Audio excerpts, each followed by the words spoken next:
Expand your vocabulary with our Core 2,000 Words ebook. It's free and packed with essential expressions that you'll use on a daily basis. Start building your vocabulary today. Click the link in the description below to download your free Danish ebook before it's gone. Most people who learn a foreign language learn it so that they can one day have real-life conversations with native speakers. When you start out learning and crack open your first textbook or listen to your first podcast, having a real conversation can feel like a fantasy. When everything about a language feels new, it can be overwhelming. But this couldn't be further from the truth. While it does take a significant amount of time and effort to become fluent, having a conversation might not be as far off as you think. In this video, we'll look at 3 ways you can boost your conversational skills and start talking to native speakers. Number 1. Find native speakers and practice with them. It's unlikely you live near a big group of native speakers to practice with. If you happen to be in a major or international city, your chances may be better.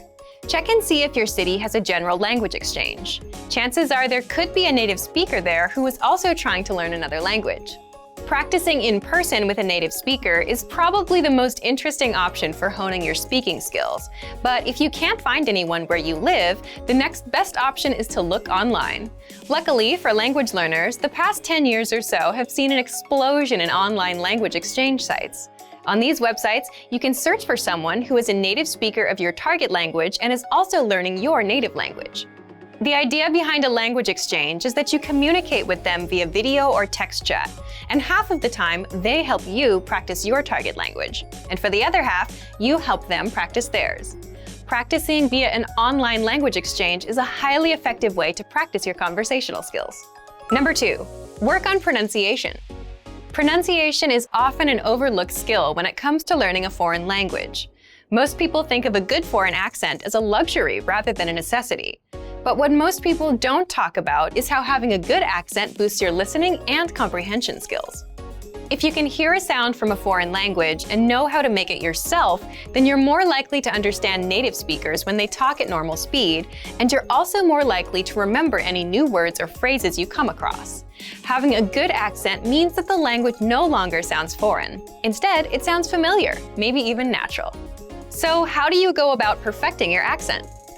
The best way is to break down the language into its individual sounds. Make note of any sounds that are the same or similar to your native language and of those that are different.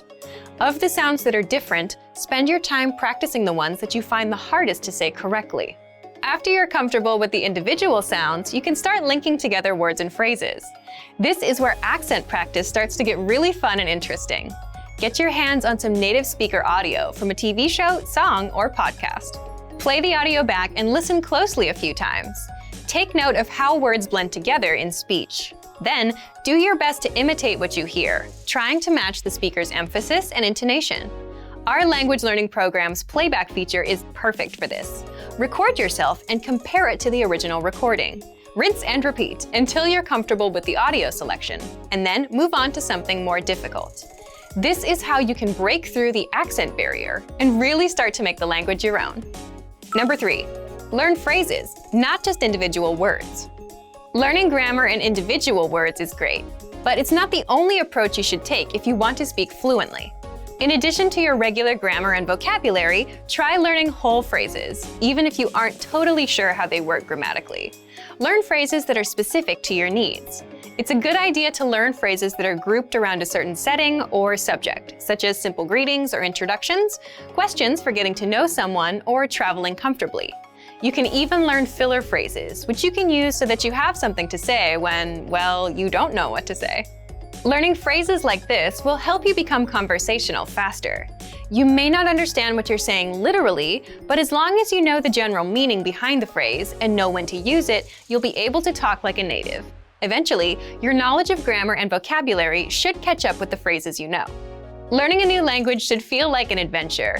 There will be plateaus and periods in your learning where it feels like you're hitting a wall, but being able to speak with native speakers and have real conversations will help you combat language fatigue. After all, talking to someone face-to-face in a foreign language is one of the main reasons we start learning in the first place. And for even more ways to gain conversation skills, check out our complete language learning program. Sign up for your free lifetime account by clicking on the link in the description. Get tons of resources to have you speaking in your target language. And if you enjoyed these tips, hit the like button, share the video with anyone who's trying to learn a new language, and subscribe to our channel. We release new videos every week. I'll see you next time. Bye! Hej, jeg hedder Louise. Hyggeligt at møde dig. Hi, I'm Louise. Nice to meet you. In this series, you're going to learn basic Danish expressions. It's super easy and it only takes 3 minutes. In this lesson, you'll learn how to introduce yourself in Danish. There are only 2 sentences you need. Let's see how Danish people introduce themselves. Hej, jeg hedder Louise. Hyggeligt at møde dig.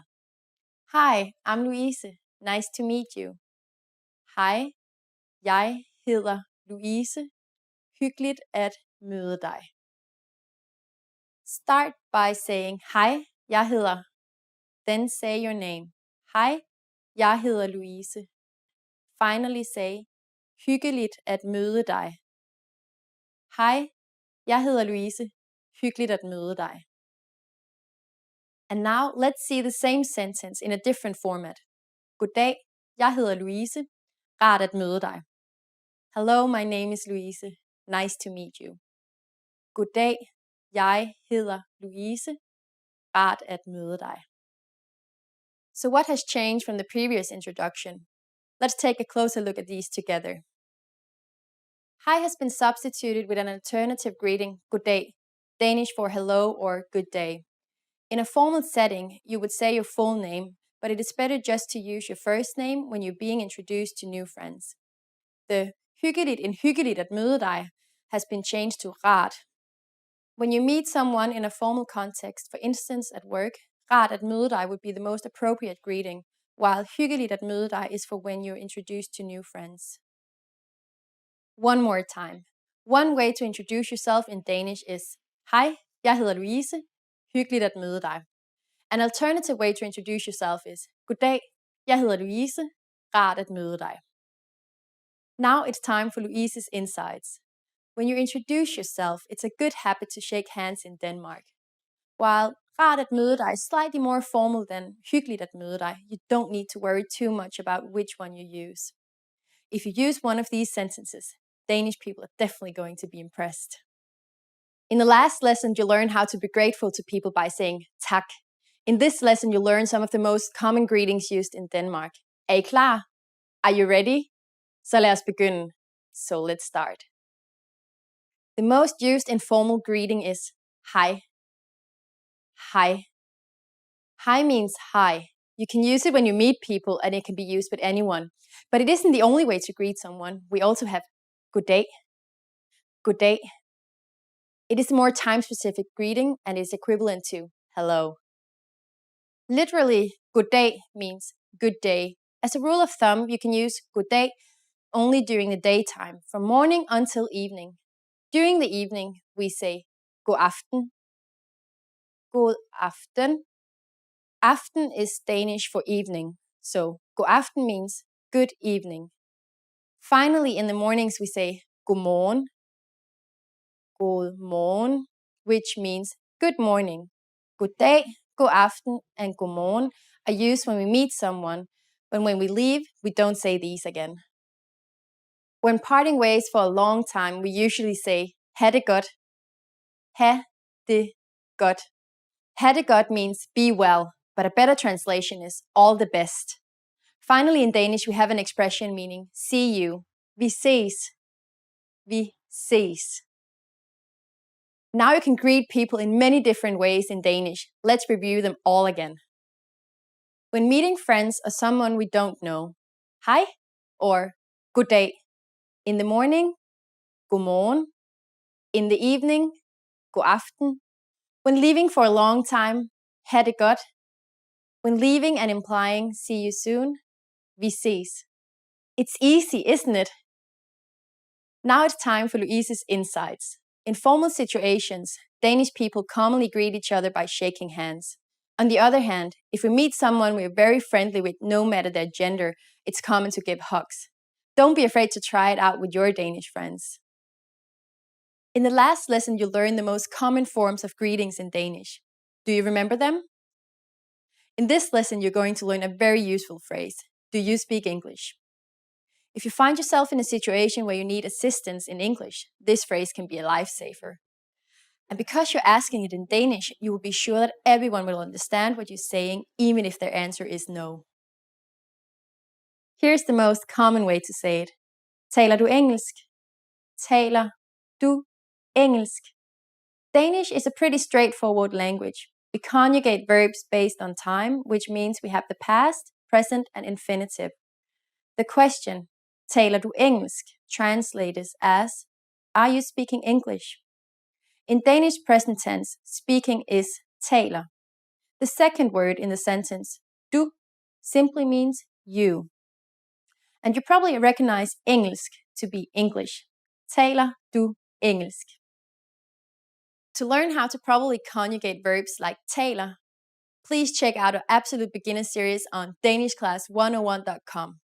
You can find very detailed grammar lessons and resources there. Like English, there are many ways to ask this question. Let's look at another one that is also pretty similar to English. It's literally the equivalent of, can you speak English? Kan du tale engelsk? Kan du tale engelsk? Adding undskyld, excuse me, to the sentence would make it undskyld, kan du tale engelsk? Undskyld, kan du tale engelsk? The responses you will receive could be one of these three. Ja, meaning yes. Ja. Lidt, meaning a little. Lidt. And nej, jeg kan ikke tale engelsk, meaning no, I don't speak English. Nej, jeg kan ikke tale engelsk. Since this last one is a negative statement, we need to say ikke before the verb tale. Notice also that the verb tale is slightly different than taler. Remember, the verb changes depending on the time it's in. We're now talking about the infinitive since it's coupled with kan, which means can. Now it's time for Louise's insights. For those of you who don't just speak English, you can obviously use this question with any language you need. Danish people study other European languages at school, so maybe you will get lucky. Just substitute engelsk with italiensk for Italian, fransk for French, spansk for Spanish, tysk for German.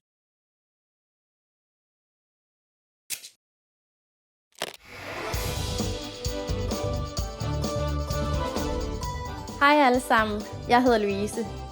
Som i de fleste vestlige lande fejres nytårsaften den 31. december. Aften er en oplagt mulighed for at holde årets fest, og selvfølgelig en god undskyldning for at tage fjollede papirhatte på og pynte op med serpentiner, balloner og bordbomber og blæse i horn og rysler.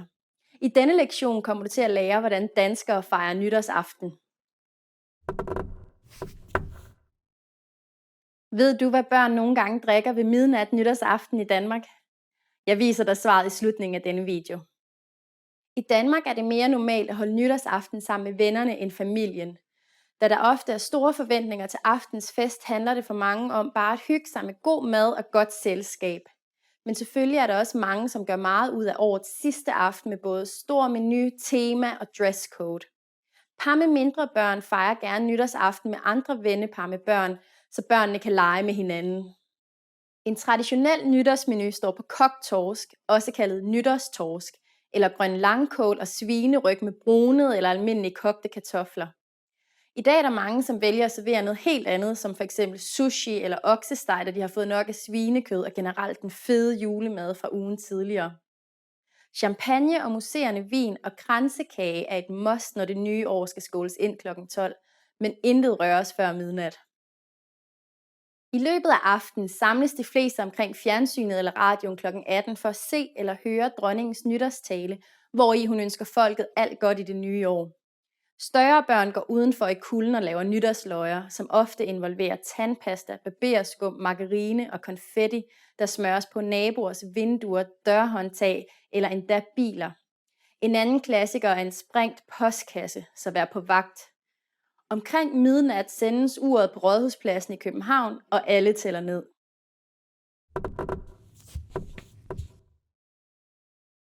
Mange, uanset alder, hopper ind i det nye år fra en stol. Ifølge gammel kristen overtro var en overgang farlig, så ved at hoppe sprang man over fare.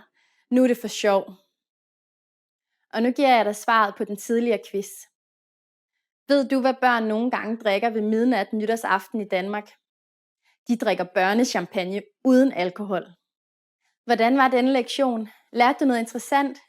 Skal vi hoppe ind i det nye år sammen?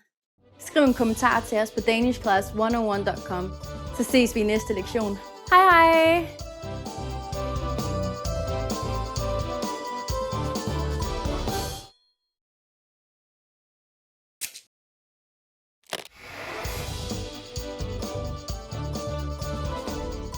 Hej alle sammen, jeg hedder Louise. Nytårsfesten fortsætter videre ind i det nye år den 1. januar, nytårsdag. Men i stedet for at varme op til midnat med mad og festligheder, starter dagen med et brag, og derefter falder spændingsniveauet for hver time. I denne lektion kommer du til at lære, hvad danskere typisk laver nytårsdag. Ved du, hvor mange nytårstaler dronning Margrethe den anden har holdt efter 31. december 2014? Jeg viser dig svaret i slutningen af denne video. Den største begivenhed nytårsdag er selvfølgelig fyrværkeriet, som skydes af, når landets rådhusklokker har slået det første af 12 slag. Derefter ønsker man hinanden godt nytår, mens der drikkes champagne og spises kransekage. De fleste ser fyrværkeriet udenfor, så det er vigtigt at huske beskyttelsesbriller, hvis man ved, der er fyrværkerigale naboer i nærheden. Det er nemlig kun denne ene dag om året, det er lovligt at affyre fyrværkeri uden speciel tilladelse. Når rådhusklokkerne fra Rådhuspladsen i København har slået alle 12 slag, synger Danmarks Radio pigekoret nytåret ind i fjernsynet med "Vær velkommen herrens år". Så kan man enten synge eller nynne med hjemme fra stuerne. Derefter er det nationalsangen, men det er nok de færreste, der bliver hængende til den, når festlighederne er rykket udenfor til fyrværkeriet eller i byen. Da nytårsdag er en helligdag, fortsætter festen for mange til langt ud på morgenstunden. De fleste butikker holder som regel lukket, og kun nogle restaurationer vælger at holde åben 1. januar. Især fastfoodkæder og grillbarer. Mange vælger at stoppe festen ikke lang tid efter fyrværkeriet for at få noget søvn, inden arbejdet kalder. Mange unge vælger dog ofte at feste hele natten, tage på arbejde og først sove, når de får fri.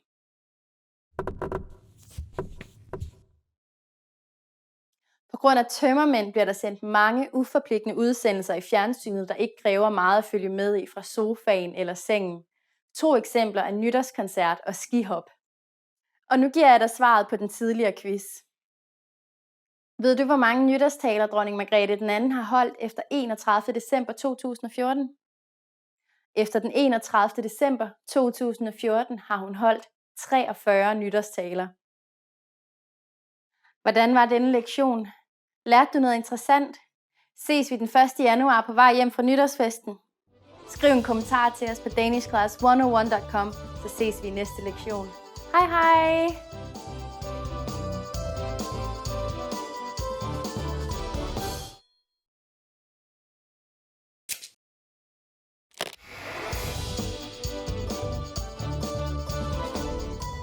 Hej alle sammen, jeg hedder Louise.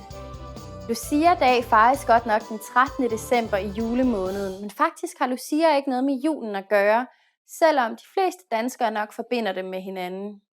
Alligevel er det blevet en folkelig tradition at markere dagen med julefest på stort set alle skoler i Danmark. I denne lektion der kommer du til at lære, hvordan danskere fejrer Lucia-dag. Ved du, hvad man kalder natten mellem den 13. og 14. december? Jeg viser dig svaret i slutningen af denne video. Hovedbegivenheden på Lucia-dag er selvfølgelig Lucia-optogene, som både finder sted i børnehaver og folkeskoler.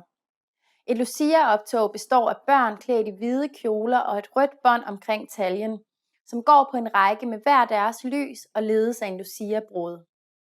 Det er oftest en pige, som går forrest, men det kan også være en dreng. Lucia-bruden bærer en krone eller rettere en krans på hovedet med 4 lys i. Under Lucia-optoget synges en Lucia-sang, som handler om, hvordan Lucia bærer lyset frem i mørket og spreder glæde og lykke. Bagefter spiser alle Lucia-brød, som er søde hvide boller med safransmag. Legenden siger, at Lucia var en ung kristen kvinde, som nægtede at tilbede den romerske kejser og blev derfor dræbt og døde som martyr. Hun hjalp de fattige og syge, og det siges, hun bar lys på sit hoved, så begge hænder var frie. Der blev ikke kun gået Lucia-optog i børnehaver og folkeskoler. Man inviterer ofte børn til at komme ud på plejehjem eller andre institutioner for at skabe glæde og julestemning igennem deres Lucia-optog og sang. Kirker får også besøg af Lucia-optog i forbindelse med prædikener eller andre julearrangementer i december. For eksempel julekoncerter, som er en god måde at få folk til at gå i kirke. Nogle gange kan man opleve Lucia-optog i forretninger, på gågaden eller strøget.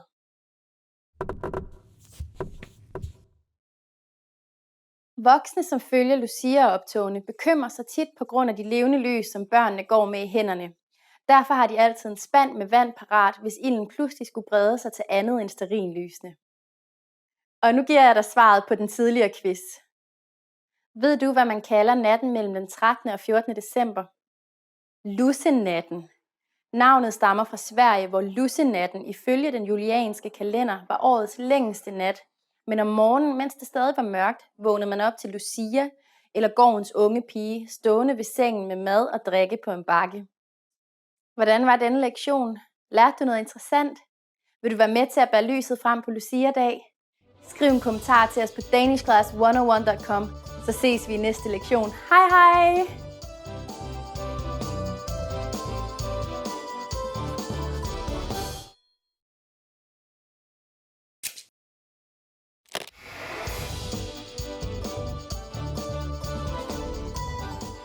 Hej alle sammen, jeg hedder Louise. Den vigtigste dag i julemåneden er den 24. december, som er juleaftensdag, eller bare juleaften. Man enten elsker den eller hader den, men én ting er sikkert, det er børnenes fest. Og til forskel fra mange andre lande, der fejrer jul, pakker man gaver op samme aften i Danmark. Hvorfor vente til dagen efter? I denne lektion kommer du til at lære, hvordan danskere fejrer juleaften. Ved du, hvordan man åbner julegaverne juleaften i Danmark? Vi viser dig svaret i slutningen af denne video. For især mange voksne er julemaden vigtigere end julegaverne juleaften. En traditionel dansk julemiddag består af enten flæskesteg eller andesteg med brunede og hvide kartofler, varm rødkål og brun sovs. Nogle har også kartoffelchips på menuen, fordi de smager fantastisk, når de dyppes i den brune sovs. Til dessert spiser man risalamande med varm kirsebærsauce. Risalamande laves af kold risengrød blandet med flødeskum, sukker, vanilje og hakkede mandler. Efter maden danser mange, især børnefamilier, rundt om juletræet, mens de synger julesalmer. Antallet af salmer og sange varierer fra familie til familie, og nogle danser ikke kun rundt om træet. Imens man synger "Nu er det jul igen", kan mange finde på at danse ud og ind af huset, mens de holder hinanden i hånden eller på skuldrene og danner en kæde. Derefter er det tid til julegaverne. Nogle familier har et fast familiemedlem, som læser til og fra kort op og uddeler gaverne, og andre skiftes til at gøre det. For børn er et andet højdepunkt på aftenen det sidste afsnit af TV i julekalenderen. Juleaften bliver det sendt tidligere end de 23 foregående afsnit, så det passer bedre med, hvornår det er tid til at sætte sig til bords. Generelt er fjernsynets program juleaften underholdende, især for børn og barnlige sjæle. Dette giver dem, der står for madlavningen, gaveindpakning og borddækning, mulighed for at nå det hele, mens resten er optaget af noget andet.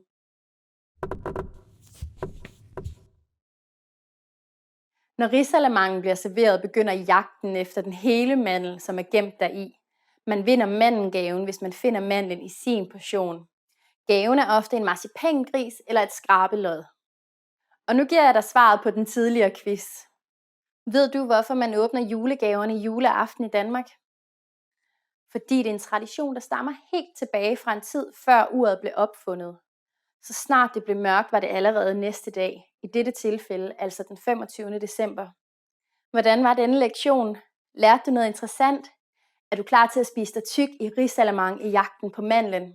Skriv en kommentar til os på danishclass101.com, så ses vi i næste lektion.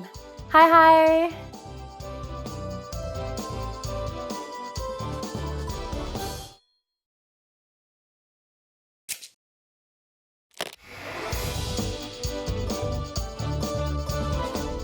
Hej alle sammen, jeg hedder Louise. Hvis du ikke fik nok indenbords juleaften, kan du fortsætte, hvor du slap, både den 25. og 26. december. Første og anden juledag står i julefrokostens tegn, og det er nu mange vender tilbage til hjembyen for at mødes med gamle venner. I denne lektion kommer du til at lære om, hvad danskere laver første og anden juledag. Ved du, hvad der er blevet populært i de seneste år at starte første juledag med at gøre i Danmark? Vi viser dig svaret i slutningen af denne video. Til enhver julefrokost er der nogle traditionelle retter, som bare skal være på menuen. Man starter med fisken, som består af marineret sild, fiskefiléer, røget laks og rejer. Derefter går man videre til enten varm leverpostej med bacon og champignon, tarteletter, forskelligt pålæg, frikadeller eller medisterpølse. Som tilbehør er der blandt andet rugbrød og franskbrød, karrysalat, æg, rødkål, kartoffelsalat. Derudover er der diverse dressinger og dyppelse til, f.eks. dilddressing, remoulade og mayonnaise. Til en julefrokost drikker man ud over øl en hel del snaps. For at gøre det lettere at drikke er mange begyndt at afprøve forskellige smage, f.eks. bær- eller mandelsmage. På trods af de store mængder alkohol er der alligevel mange, som når igennem til desserten, som enten kan være risalamande, frugtsalat, ostebord eller alle tre. Til desserten er der også kaffe, så man kan klare resten af julefrokosten, som sagtens kan vare til næste morgen. For danskere gælder det hovedsageligt om at hygge sig og have det sjovt første og anden juledag. I gamle dage var der endda en tredje juledag, hvor man kunne hvile og komme sig oven på de 3 foregående festdage i julen. I dag må man nøjes med 2 helligdage. Især unge går i byen og fester første juledag, hvor de mødes med venner og gamle skolekammerater. Så kan de bruge anden juledag på at sove og have tømmermænd.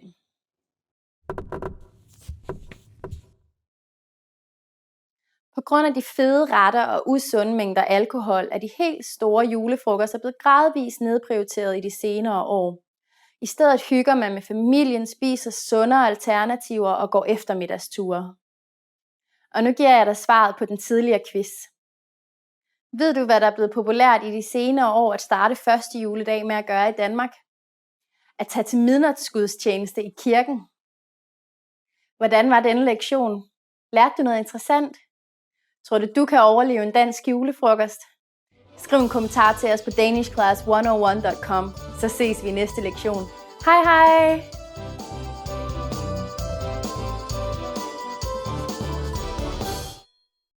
In the last lesson, you learned some words to use when you're apologizing in Danish, including undskyld and beklager. In this lesson, you're going to learn numbers in Danish. Yes, numbers. Tal. From 1 to 10. And you're going to learn them in only 3 minutes. 3 minutter.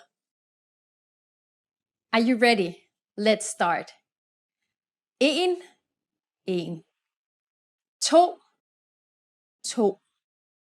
3, 3, 4, 4, 5, 5, 6, 6, 7, 7, 8, 8, 9, 9, 10, 10. Okay, now repeat after me. I'll say the numbers and give you time to repeat each one. 1, 2, 3, 4, 5, 6, 7, 8, 9, 10. Great job. What is before 1? Do you know? It's 0. 0. You don't have any more excuses. You can give your friends your cell phone number in Danish. Let's try together. We'll use the phrase mit nummer er, which means my number is. Mit nummer er. Mit nummer er 2, 8, 1, 3, 5, 8, 7, 4.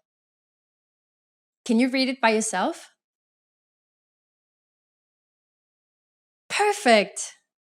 In the last lesson, you learned how to count in Danish. I hope you spent some time practicing the numbers because they will come in handy for this lesson. You're going to learn how to go shopping in Denmark. Before we go, you need to know how to say how much is it. Hvor meget koster den? Hvor meget koster den? Okay, are you ready to go shopping in Denmark? Let's go. You see something you like and want to ask a shopkeeper how much it costs. The first thing to say is undskyld. Do you remember what that means? Excuse me. Undskyld, hvor meget koster den? Undskyld, hvor meget koster den? Now in Danish, the object that you point at is either den or det. There are no rules for when to use den or det, so you'll have to learn them by heart.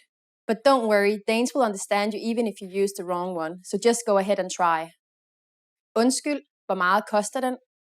Undskyld, hvor meget koster det? There's one more pronoun you can use when pointing at a bundle of things you want. The pronoun de. Undskyld, hvor meget koster de? At this point, the shop clerk can answer by saying, den koster, det koster, or de koster. For example, den koster 55 kroner, det koster 55 kroner, or de koster 55 kroner. When learning a new language, everyone should have an ultimate goal to work towards. Whether you want to be able to connect with a relative, easily order food while traveling, or go somewhere new, having an end goal for your learning can be very motivating. A popular but challenging goal is being able to speak like a native speaker. It's difficult to measure exactly when you reach this goal, and it's not something you can pick up using textbooks alone. So how do you work on making your speech more natural? That's what we're going to look at today. Here are 3 tips to help you practice talking like a native speaker. Number 1, focus on vocabulary. If your goal is to speak like a native, you might be really focused on speaking quickly or using as many complex grammar patterns as possible. But in our native languages, we're not always trying to speak as fast as possible, and we use complex grammar patterns when necessary, not to show off. Vocabulary, however, is extremely important to expressing ourselves naturally. Your choice of words can reveal a lot about you and your understanding of the language. Most learners have had the experience of using a phrasebook or a dictionary to find a word they want to use, trying the word in conversation, and getting a look of confusion from the native speaker. In some cases, although your word choice may be grammatically correct, the word may be inappropriate for the situation or totally unnatural. This is especially important in business and other formal situations, where the right level of formality and professionalism is key. Being able to understand nuances in vocabulary words can also help you understand relationships between people just by listening to the conversation. Try to listen to many different types of conversations. Listen to how people talk to their friends, their superiors, and in customer service situations. This will give you a better idea of how to talk to others naturally. In some languages, you can omit words from sentences or use more direct communication styles. It's important to be aware of these things so you can apply them yourself. Colloquialisms and slang are also commonly used in most languages. As this sort of vocabulary is always evolving, it can be difficult to keep up with the latest words. Talk with native speakers and consume media in your target language to make sure you pick up these kinds of expressions. Media is a great resource for your learning. Ultimately, knowing the appropriate vocabulary to use for each situation will really help you sound more knowledgeable. Number 2, perfect your accent. With every language, there are unique pronunciation and intonation challenges. Some languages are tonal languages, and a change in pitch can completely change the meaning of a word. Then there's the fact that most countries have multiple dialects, and so people from one area of the country may sound different from those in another. So what is the best way to listen to a wide range of accents and different pronunciations? Video and audio resources are a great way to do this. YouTube is a perfect place to start because people from all kinds of different backgrounds upload videos to the platform. You can watch educational videos, daily life vlogs, cooking shows, a travel series, whatever interests you. Pay attention to the different ways people speak. Everyone is unique. And then practice speaking like them. This kind of practice can help you sound more natural. One note, please be aware of the type of resources you're using. For example, if you find a video where a speaker uses a rare dialect, it might not be a good idea to use that for your pronunciation practice, unless you have a special reason for studying a specific accent. As a general rule, it's best to try to search for practice resources that use a standard form of the language you're studying. Number 3, copy what you hear. Do you remember how you learned to speak as a child? We rarely learned new words just listening to them, or reading after we learned how. When we were little kids, we imitated the sounds we heard by repeating the sounds out loud. While you're talking to a friend, watching videos, or listening to audio in your target language, you can do this to try and replicate the way they speak. Doing this will help you work on mastering the flow of the language, your accent, intonation, and pronunciation. Of course, you might also pick up some new vocabulary this way. Make sure to repeat new words often. It's a great way to make sure you remember them. Try doing this using a number of different mediums and sources. That way, you'll be exposed to the diversity that the language offers and master the fundamentals of pronunciation. For example, you can watch and imitate several different YouTube videos and audio CDs, but try a few different sources, like different creators or different audio types, to make sure you experience a wide range of communication in your target language. If you're using our language learning program, you can even get your own teacher with Premium Plus. Your teacher can answer questions, give assignments, and even listen to your recordings and give you advice on pronunciation. Completing these kinds of lessons with a native teacher can really boost your confidence in your speaking skills. Becoming able to speak like a native is a popular goal for many people learning a new language. It feels great to be able to communicate smoothly, especially when the people you're talking to expect basic level sentences or broken communication. Try using the tips we've shared in this video to work on improving your speaking skills. Of course, it'll take time and persistence, but the reward will be more natural communication. And for even more tips on speaking, check out our complete language learning program. Sign up for your free lifetime account by clicking on the link in the description. Get tons of resources to have you speaking in your target language. And if you enjoyed these tips, hit the like button, share the video with anyone who's trying to learn a new language, and subscribe to our channel. We release new videos every week. I'll see you next time. Bye! Expand your vocabulary with our Core 2000 Words ebook. It's free and packed with essential expressions that you'll use on a daily basis. Start building your vocabulary today. Click the link in the description below to download your free Danish ebook before it's gone.